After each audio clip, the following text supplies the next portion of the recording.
ओम श्री गुरुवे नमः। हमारे भारतीय वाङ्मय में गुरु को इस भौतिक संसार और परमात्मा के मध्य का सेतु कहा गए कि सनातन अवधारणा के अनुसार इस संसार में मनुष्य को जन्म भले ही माता पिता देते हैं, लेकिन मनुष्य जीवन का सही अर्थ गुरु कृपा से ही प्राप्त होता है। गुरु जगत व्यवहार के साथ साथ अवतार पथ प्रदर्शक। जिस प्रकार माता पिता शरीर का सृजन करते हैं, उसी तरह हमारे सद्गुरु कहते हैं कि हमारे धर्म शास्त्रों में गुरु यानी गुरु का अर्थ बताया गया है कि अंधकार, और गुरु का अर्थ बताया गया है कि जो उसका निरोधक को है, यानी जो अंधकार को दूर कर हमें प्रकाश की ओर ले जाता है, वही होते हैं हमारे सद्गुरु। आषाढ़ की पूर्णिमा को हमारे शास्त्रों में गुरु पूर्णिमा कहते हैं। इस दिन गुरु पूजा का विधान है। गुरु के प्रति आदर और सम्मान व्यक्त करने के लिए शास्त्रों में कई प्रसंग बताए गए हैं। उसी वैदिक परंपरा के महाकाव्य है श्री रामचरितमानस में संत शिरोमणि गोस्वामी तुलसीदास जी महाराज ने कई अवसरों पर महिमा का बखान किया है। तो आज जो चर्चा है वह गुरु महिमा पर क्या क्या गोस्वामी तुलसीदास जी ने रामचरितमानस में लिखा। उन्होंने लिखा है कि गुरु बिनु भव निधि तरई न कोई बिरंची शंकर सम होई। मैंने क्या निकाला है कि भले ही कोई ब्रह्मा शंकर के समान खेतो ना हो, वह गुरु के बिना भवसागर पार नहीं कर सकता। इस पुस्तक के आरंभ से ही गुरु की अनिवार्यता पर निरंतर हमारी जो धर्म ग्रंथ के माध्यम से बताया गया, तो पूरा रामायण की सीता सहित जितने भी धर्म ग्रंथ सब में महान संतों द्वारा गुरु की महिमा का गुणगान जरूर कहते हैं कि गुरु और भगवान में कोई अंतर नहीं है। आपको स्वामी जी लिखते हैं कि श्री रामचरितमानस में बंदो गुरु पद कंज कृपा सिंधु नर रूप हरि महामोह तम पुंज जासु बचन रवि कर निकर है, अर्थात मनुष्य के रूप में गुरु नारायण ही है। उनके चरण कमलों की वंदना करता हूँ।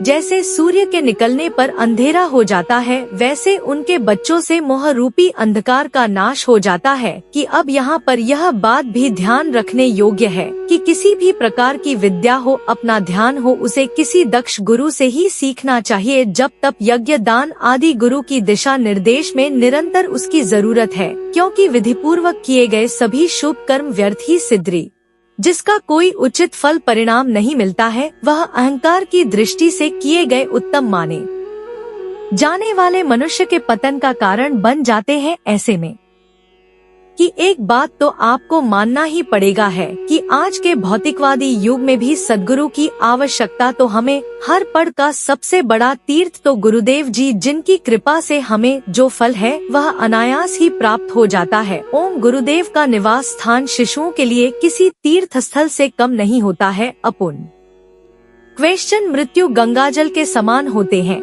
वह मोक्ष प्रदान करने वाले हैं।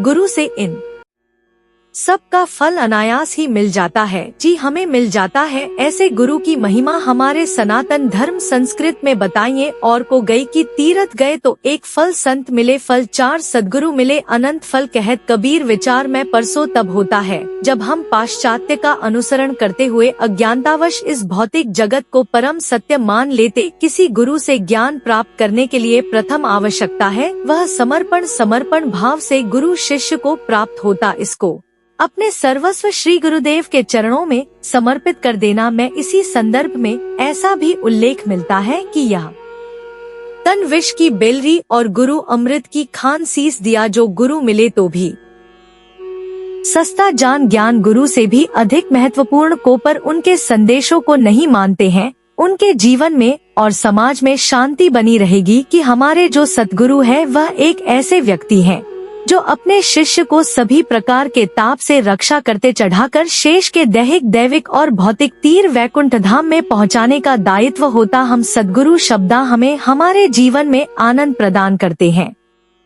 कि अब यहाँ पर आनंद अनुभूति का बिल से बाहर की वस्तु हमें सुभा सकती है, लेकिन आनंद नहीं है। मैं आनंद से मानसिक शांति मिलती है। शांति के लिए गुरु चरणों में आत्मसमर्पण परमावश्यक है कि ऐसे में सदैव गुरुदेव का ध्यान करने से जीव नारायण स्वरूप हो जाता है कि वह कहीं भी रहता हूँ फिर भी मुक्त ही है। ब्रह्मा निराकार है, इसलिए उसका ध्यान करना कठिन है। ऐसी स्थिति में सदैव गुरुदेव हम करते रहे। ओम गुरुदेव तो नारायण स्वरूप है, इसीलिए गुरु का नित्य सेवन करते रहने से जीव है उन नारायण में हो जाता है। भगवान श्री कृष्ण ने गुरु शिष्य परंपरा को आगे बढ़ाते हुए अपने शिष्य अर्जुन को एक संदेश दिया, सर्व धर्मान परित्यज्य मामेकम शरणम व्रज अहम त्वा सर्व पापेभ्यो प्रोमो शिष्या, अथवा सभी साधकों को छोड़कर केवल नारायण स्वरूप शरणागत हो जाना चाहिए कि विश्व के सभी पापों का नाश कर देते हैं और सुख कभी नहीं करना चाहिए है।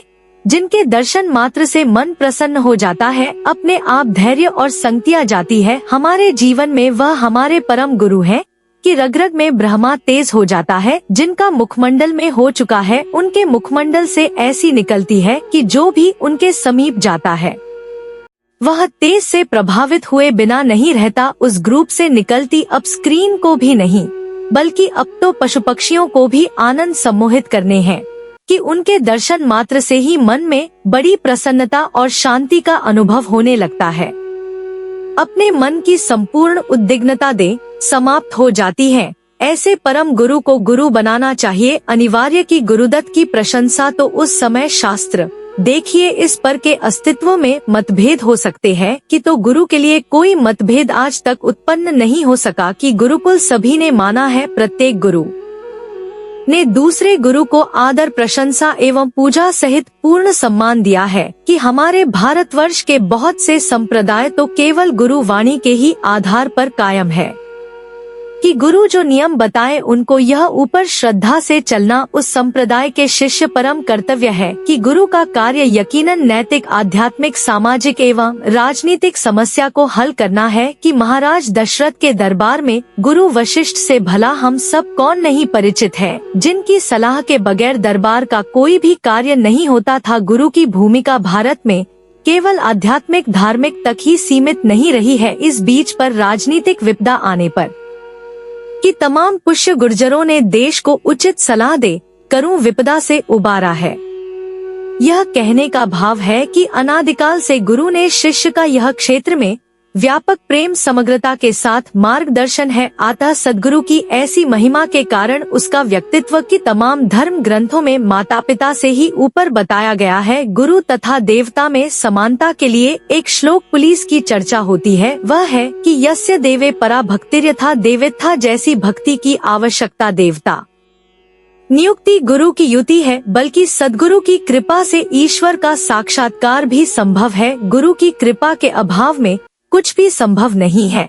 तभी तो कहते हैं कि गुरुर ब्रह्मा गुरुर विष्णु गुरुर देवो महेश्वरा, गुरु साक्षात परम ब्रह्म तस्मै श्री गुरुवे नमः है। अब हम इसके आध्यात्मिक रहस्य की बात करते हैं तो गुरु शंकर रूप इसलिए कह गए पर चेतना का शक्ति प्रजगह बिजली के सामान और साधक बिजली के उपकरण जैसे टीवी, पंखा जो हमारे आसपास उपलब्ध उच्च कोटि का होता है, वह ट्रांसपेरेंट की तरह फोल्ड कर देता है और इसको अब साधक को धन की उस घर तथा निर्भीक सफलता को प्राप्त जिसे ऐसे उच्च कोटि के साधक अपने लोकमंगल के लिए जिनकी साधना तपश्चर्या हो सद्गुरु मिल ही जाते हैं। ऐसे लोगों को सद्गुरु के आश्रम से उसे उसी प्रकार श्री यश कीर्ति सम्मान का भागी बन जाता है जैसे यह चंद्रमा भी भगवान शंकर के विषय में सर्वविदित होता कहा गया है कि गुरु शंकर रूपिणम यमाश्रितो ही वक्रोपी चंद्र व्यक्ति है। यानी इसका भाव इस प्रकार निरंतर हमारे जीवन में गुरु की कृपा बनी रहे, हमें ऐसी कामना करनी चाहिए का शिष्य गुरु के मार्गदर्शन हमें पग पग पर मिलता रहे ताकि जाने अनजाने में भी हमसे कोई अनैतिक कार्य ना हो, हमें हमारा मार्ग प्रशस्त करते रहें। आप सभी पर गुरु की कृपा इसी प्रकार से बनी रहेगी। आप सभी को गुरु पूर्णिमा पर्व की हार्दिक बधाई, शुभकामना। श्री गुरुवे नमो नमः।